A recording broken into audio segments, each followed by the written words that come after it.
Everyone wants to live an inspired life, yet so many people search for happiness following the footsteps of peers and taking advice from people who have different values and outcomes to which they're searching. There are people born into wealth, graduated from the best universities in the world, and there are people who have none of that and yet are living extraordinary lives full of fulfillment and reward. The purpose of this podcast is to share insights and strategies that allow you to question the status quo and think freely, so you can design your life and be who you want to be. We get one life. Time is our most valuable asset.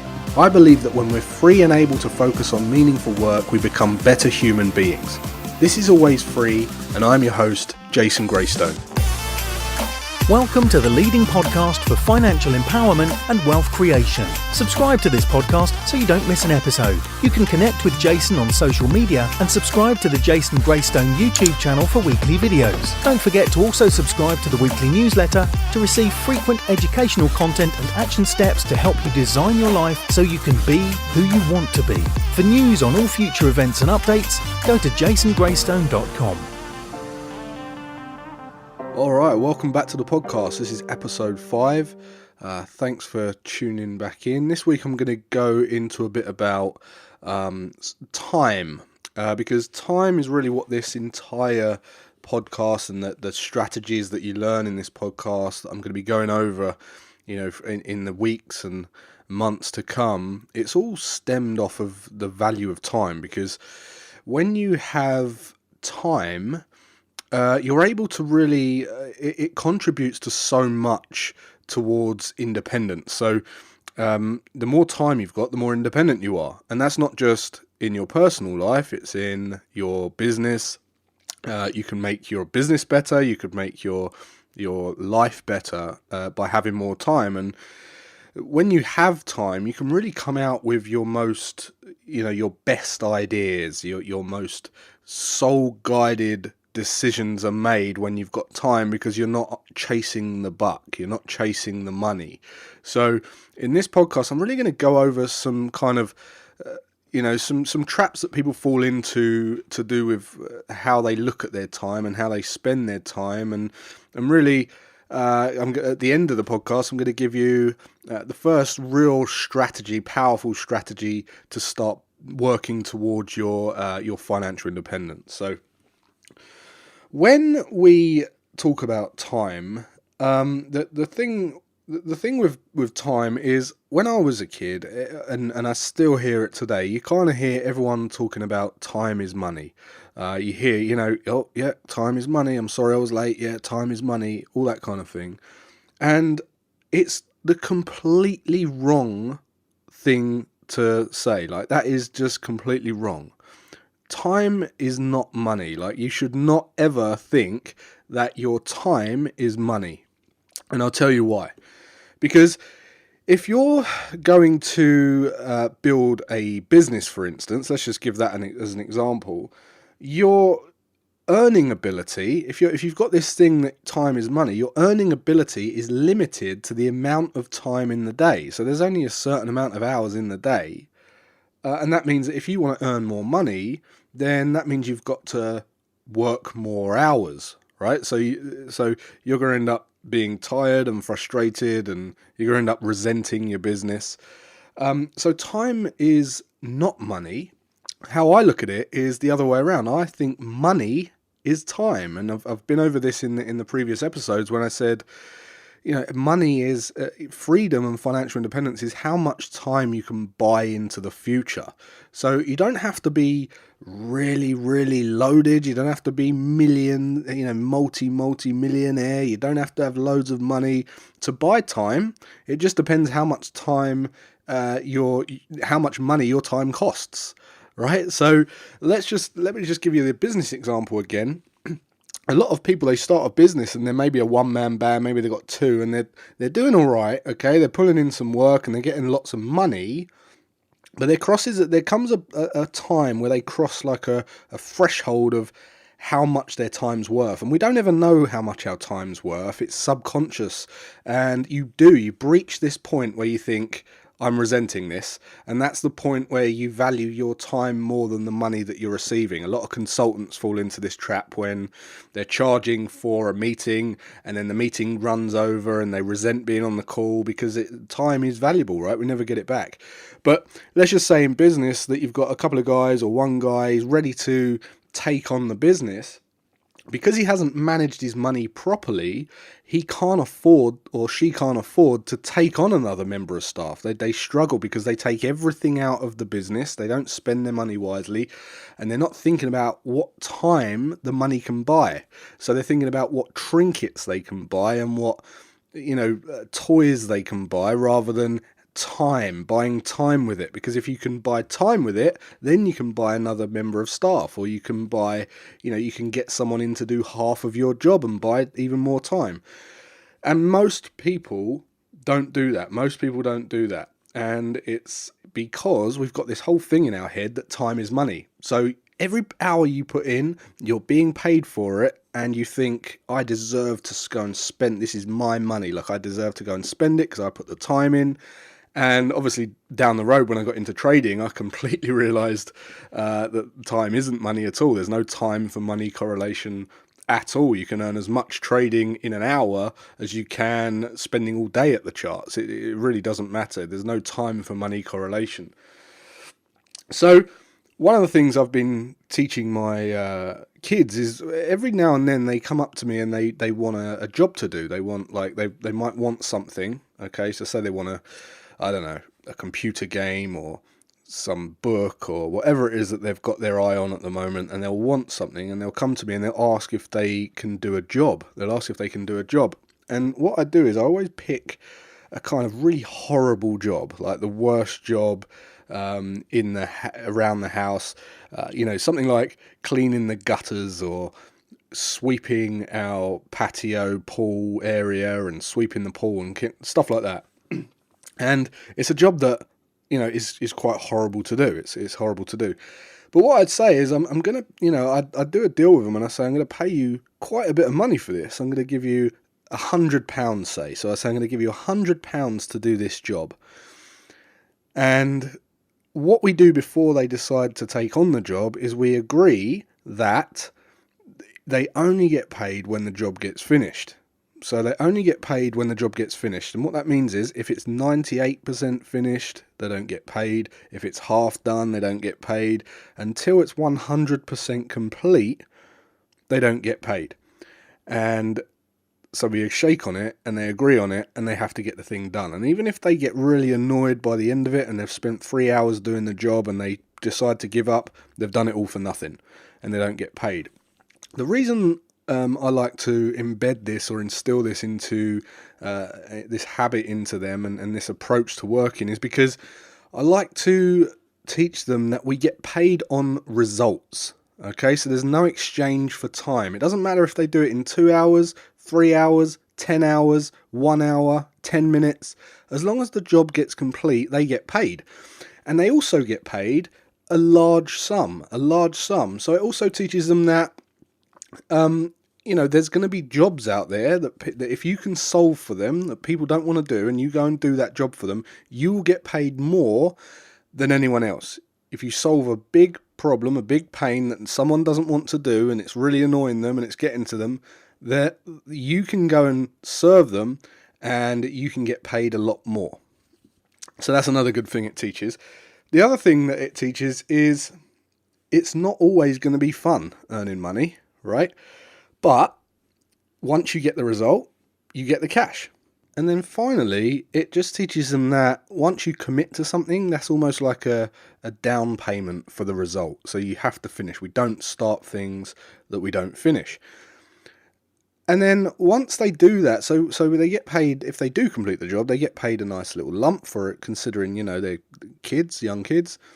And then as soon as they get it, 10% goes straight into the investment fund. So they've got a little investment fund set up that 10% goes into, so they're building that habit as well.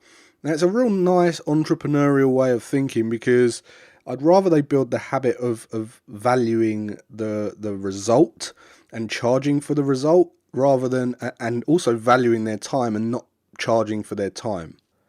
But there's a lot of people out there going about it the wrong way. They're just working their nuts off and getting really, really strapped. And it's because they've got this big idea that the more time and the more hustle and the more hard work they put in, the more money they can earn. And the more money they earn, they'll get to that goal of being a millionaire, or, having that net worth, that high net worth. And I just think it's a bit fluffy. And I'll tell you why. Because first of all, the day that most millionaires, let's just talk about millionaires for us first.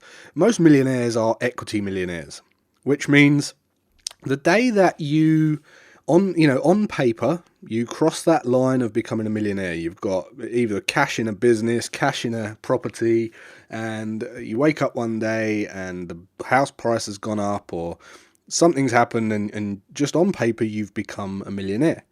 Well, the thing is, your life doesn't change that day. Your life does not change that day, I can tell you. It carries on the same, right? You still do the same things, and nothing changes. There's literally nothing. It didn't happen overnight, and your life is exactly the same. Just on paper, you've crossed £1 million. It doesn't change your life. What changes your life is the day that you get up, and you don't have to set your alarm. You set you turn your alarm clock off on the Friday, and you don't have to set it ever again. That is life changing, and that has nothing to do with being a millionaire. So one thing I hear all the time is people say, I'm going to be a millionaire. And I say, well, what do you mean? How much? Because you can, by the way, this is why it's fluffy. You can literally go to another country, and because of the currency, you'll be a millionaire. The exchange rate and the currency difference, you'll be a millionaire, because you go to some of these countries and you exchange your money and you've got millions, because just the way the currency is. So you can sort of see what I'm saying about a millionaire is a bit fluffy, right? But they say, yeah, okay, let's just say I want to be worth 2 million, £2 million. And they really haven't done any kind of maths or thought about what it would actually look like to have £2 million. And I know plenty of people that have got £2 million and are stressed as hell because they haven't thought wisely about valuing their time, and they've gone out and they haven't done the maths, and they've just crashed in.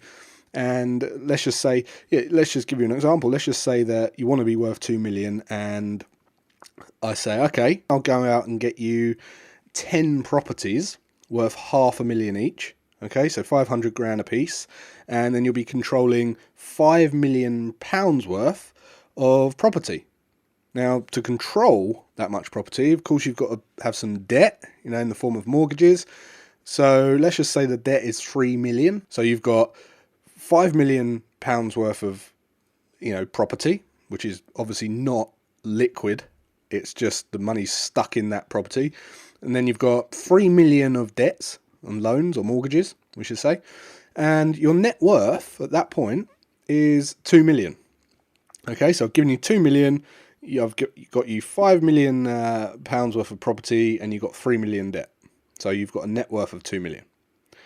And at that point, they've achieved their goal of becoming a millionaire. They've accumulated a net worth of £2 million. Okay, so on paper, they're worth 2 million. And that's it. That was their goal. But let's just talk about the costs of that. All right, so let's just say the interest rate on the mortgage is about 5% per year. The debt's 3 million, and the interest repayments are going to be 150 grand in interest alone. That's 12.5 grand per month. And then on top of that, there's going to be some maintenance costs. Let's just say, I don't know, another 10 grand per year per property. That's another 100 grand per year on top of the 150. So that's 250 grand per year in costs. Okay. And then let's just say there's a crash, or there's like a dip where the rental market, they're struggling to rent houses. So they've got more houses than people want to move into. Okay. And it does happen. I've seen estate agents give away incentives and cashbacks and, prizes and things like that. Okay, so let's just say, in this example, out of the 10 houses, only 5 of them are currently being rented, and, they're being rented out for 2 grand per month. So 5 properties at 2 grand per month, the total's 10 grand per month, or 120 grand per year in income. But the costs are 250 grand. The running costs are £250,000. That means that the running cost minus the rental income is costing 130 grand per year, which is almost 11 grand per month. So the person that wanted to be a millionaire and be net worth 2 million is now bleeding almost 11 grand per month, and they are stressed as hell. They are stressed out.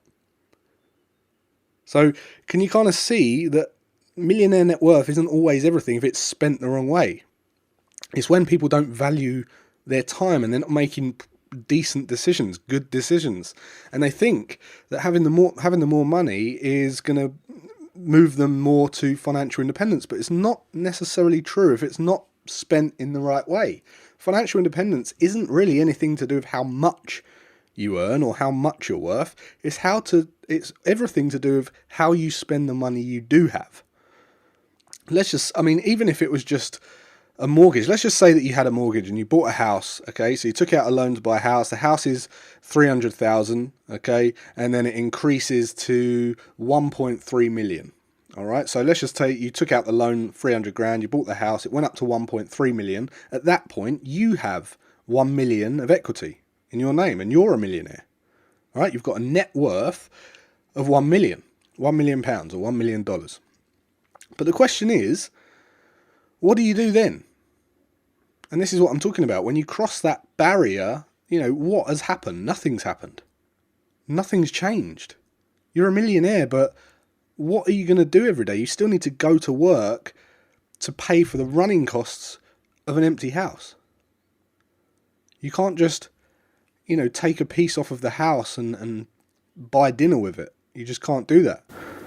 What you have to say is every house at that price has gone up as well in your street. So unless you downgrade, which is like literally downgrading your standard of living, if you like, you're still going to have to put that money into another property. And the whole thing here is really about spending the money wisely, thinking about your time as opposed to buying stuff. Okay, so how can you make more time?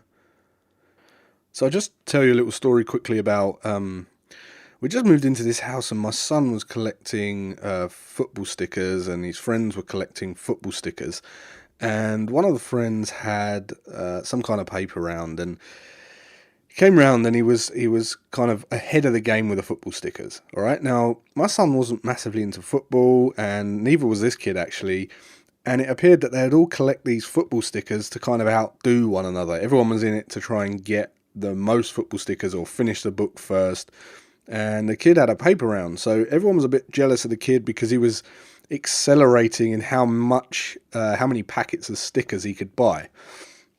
And the kid came round and he was like, yeah, I've got some more stickers, I've got all these shiny ones, and I've got all the best players, the keeper page is full, and I said, well, how's your paper round going? And he said, well, it's all right. And I said, what do you mean it's all right? He said, well, I get £11, but I could do with a bit more because I want to finish this football sticker book.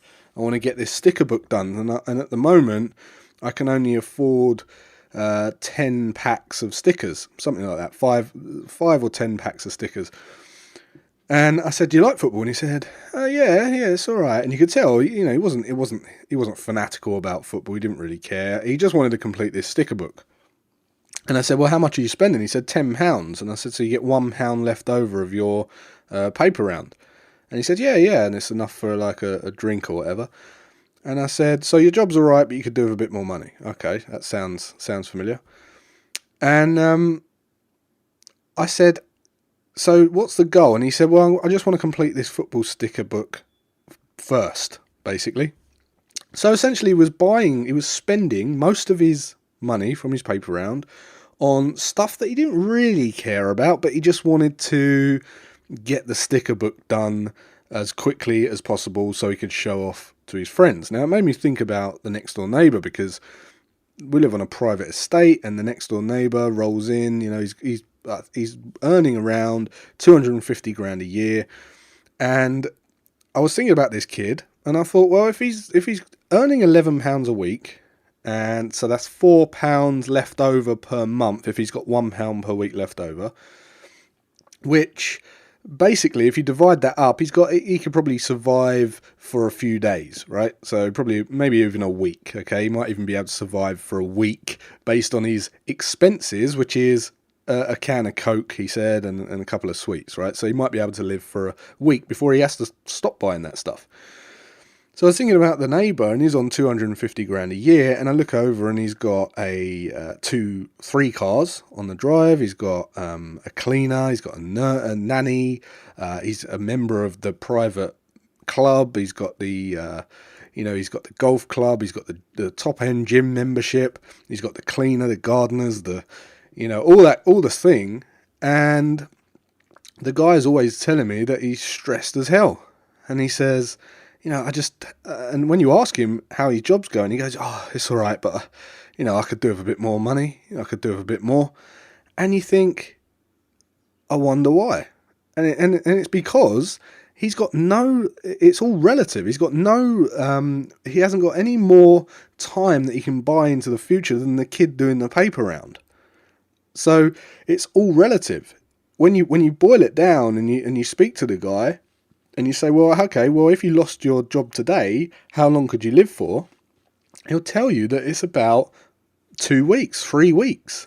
And believe it or not, that is the average. That's normal, right? Most people, I think in America, most people couldn't live beyond 14 days before they have to drastically change their life somehow. When you think about it like that, you start to think in terms of time, the value of time, more than buying stuff that you don't really need to kind of show off to people that you don't really like with money you haven't got.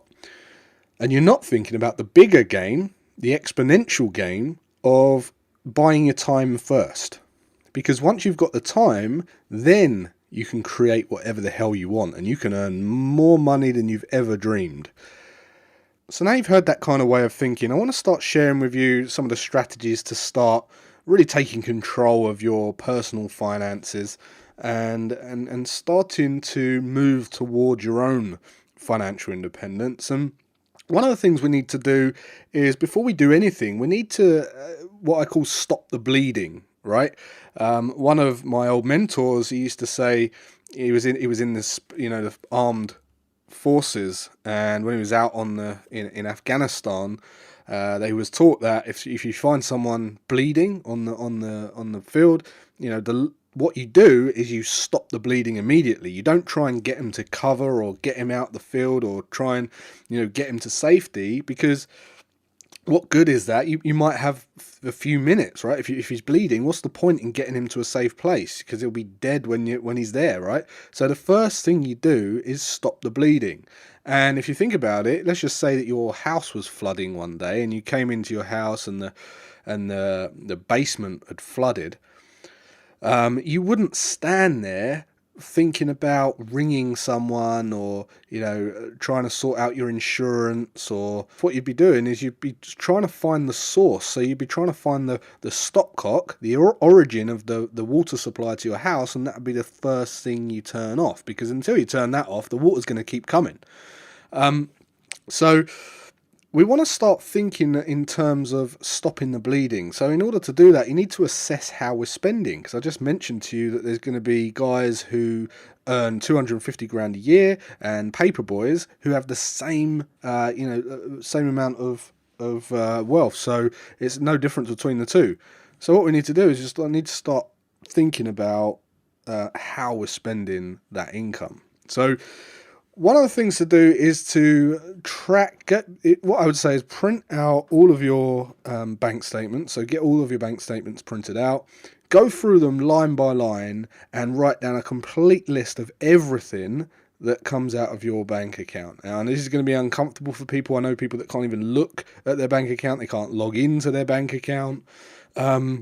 But it's really, really important that you do. If you're going to take control of your finances and you can't take control of your life, you need to be able to look at this in the face. This is the first step. So go and print everything out. And what we're going to do is we're going to write down everything we're spending. And there's a couple of apps that I'm going to recommend. One's called Yolt, Y-O-L-T, Yolt.com. And there's one called moneydashboard.com. And what you can do is you can actually link your bank to these, and it will track and it will categorize everything you're spending. So the task isn't to change your lifestyle. What we want you to do is over the next 30 days is link your bank to one of these, or write down what you've spent so far, track everything that's left your bank, and then in the next 30 days just be aware of it, but don't change your habits. So if you go up to buy the coffee and you think, oh, I've got to track this in the dashboard, don't stop doing it, just do it. After the 30 days, what we want to see is kind of how much you've spent on different categories. So how much have you spent on confectionery? How much have you spent on coffee? How much have you spent on fuel? How much have you spent on meals, going out, drinks, all that kind of thing? The little trips to the car garage and picking up convenience food and stuff like that. And we want to start tracking that stuff, because if we're going to stop the bleeding, we need to know where the bleeding is. And next week, I'm going to start obviously sharing some mindset stuff with you as well, but I'm going to be talking about how you can really optimize those expenses. So it's not about scrimping. It's not about, living like a peasant. It's about optimizing it so that we accelerate that journey to financial independence. And I'm going to be talking about something called your amygdala in your brain, and how we can start calming that thing by building a cash buffer. So I'm going to go over that next week. Hopefully you've enjoyed this podcast. Hopefully it's given you a little bit of a mind shift in terms of how to think about time and money, because, as I said, time isn't money. It's the other way around. Money's time. And if you can get that in your head, then we can start really accelerating that journey. So thanks for listening. I look forward to seeing you next week. Don't forget to rate this podcast if you haven't already. Please give it a review if you haven't already, and please share it, because there's lots and lots of people that are going to want to hear the information on these podcasts and they're going to find value. So thank you very much, and I'll see you next week.